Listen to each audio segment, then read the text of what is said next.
Alright, we're going to look at some simple takedowns. So takedowns are good things because if somebody's threatening you, if you can knock them to the ground and get out of there, that's the best of all possible worlds. So the first one is called push-pull. So what I want to do is I want to, let's turn this way. I want to get one hand under between his arm and his waist. The other hand's coming up on his chin like I'm holding a tray. Okay? So if he's got his arms up, the way I get that arm in there is I slap it down, kind of like a half close the flower, if you remember our combinations. So if he's got his chin up, that helps. So I slip that in here and I hit this, and I'm doing it gently with Andrew, but what I would do is I would come up and I would strike that chin, and I'm going to grab his waist right at the small of the back. So right about here where the back curves in. So I'm pulling that as I'm pushing there. Okay? This is a kind of a devastating takedown because the first thing that hits is his head. So I'm here, boom. Okay? If his hands are up, I do this. And one of the things that makes it easier is not to just use my arms, but once I'm in this position, take a step forward. Boom. Okay? So I'm pulling on the waist, or pulling on the back, the small of the back, and I'm pushing that chin like this simultaneously and stepping through. And even if he's a big guy, he will go down. Okay, the second one we're going to do from a rear choke. So this is also a rear choke defense, and that's the only rear choke defense I'm going to teach. So he's going to get me in a rear choke. Okay, so the first thing I want to do is I want to get my hands in there and pull down. Okay, I'm getting my hands hooked like this. I'm getting them in here and I'm pulling down. I'm getting as much space as I can, and then if I can get my chin down there, that's going to protect me even more. I'm going to turtle that chin. Then what I'm going to do is I'm going to step into that horse stance, boom, boom, okay, get lower and kind of get him a little off balance. And then I'm going to take one leg, and the leg I'm going to use is the same side leg as where his elbow is. So whatever side his elbow is on, if he's choking me with his right, my right leg is going to extend. So I'm going to extend and go back. Okay. Now in this case I'm going back. I could also be going out to the side depending on where his leg is, but what I want is contact with his leg. Once I have that contact, let's wait just a second here. I need to take my foot. I'm not sure you can see all the way down here, but I need to take my foot and I need to turn it like this. So I'm turning it. Can you see that? Okay, I'm turning my foot like that. If I don't turn my foot, he's going to go over my knee and I could damage my knee. So I turn my foot. If I'm back here, I turn my foot. Okay.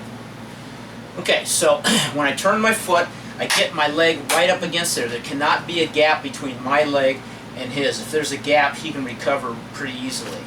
So he gets me in that immediately. I get my hooks in and I pull down. I get my legs wide, and then one leg on this side, the elbow goes back. At this point, I want to grab as high as I can, and then I'm going to turn and look the opposite direction. Boom. Okay? How was that? Okay. He's okay. No need to worry. Okay. So, once again, get the hooks in, and you may have to really struggle to get those in. And get my chin down, get my legs wide, and then take that one leg on this side, the elbow side, and connect it with his leg. And then I'm going to look this way and turn my body that way. I'm going to reach up, maybe grab his shirt, or I can just grab his shoulder, and then I'm going to turn, and boom, down he goes. Okay? All right, let's do that with the other hand. So you can see from this side. Good, okay? And I get my hooks in, I turtle my chin. This time, elbows on the other side, so I get my legs wide, I come back, get up, grab as high as I can, and I'm going to look toward the camera, and boom, down he goes. Okay?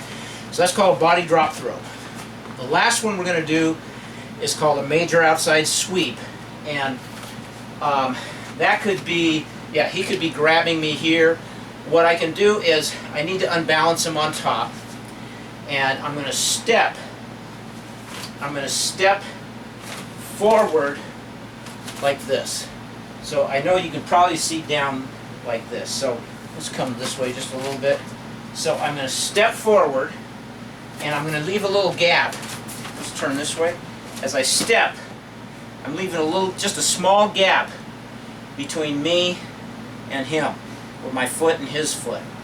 And in that gap, I need to unbalance him somehow. I could do that by turning him. I could do that by taking his chin, or I could do that as I step forward, I can grab him like this, but I'm bringing this leg up and sweeping it down like that. Okay? This is a hard, hard fall. So I'm here. I might strike to distract him. I'm stepping. I'm swinging that up. I'm going to do something to unbalance him on top. I bring that up and I take him down like that. Okay? So I'm sweeping that leg out. It's more than a trip. A trip works too. So if I set it up the same way, boom, here, if I just put my leg against there, as long as I've got this up here, I can just swing that over and take him down. It's not as hard a fall. But this is a sweep. A sweep means I'm bringing my leg up and doing that. If you do the sweep, make sure you point your toes. It gives you a little bit more ballistic effect. So we'll look at that. Let's turn around and look at it from this side. Okay, so he's grabbing me. He could even be punching and I could be stepping in, boom. But what I'm going to do is I'm going to step and get close to his foot. Okay? I need to be, notice I'm leaning forward. My body weight needs to be going forward. If I step and we're 50-50, he could sweep me just as easily. So I need to get him going back. Let's come this way so you have to fall. So I step, I get him, let's say I get him going back like this, under the chin, and I'm coming up and sweeping that out. Okay? Alright, so that's the major outside sweep. It's fairly simple to learn, but you need to go step by step to learn it. And of course, it does you no good if you just do it a couple times. You need to practice this a lot until it becomes second nature. I know of one student of mine that used this to great effect when he was attacked on the street, and really knocked the stuffing out of the guy when he hit the ground. So the ground is the best and biggest environmental object that you can use in your defense. Gravity in the ground. So if you can take somebody down, take them down hard, game over. Alright, practice that stuff. Rock and roll.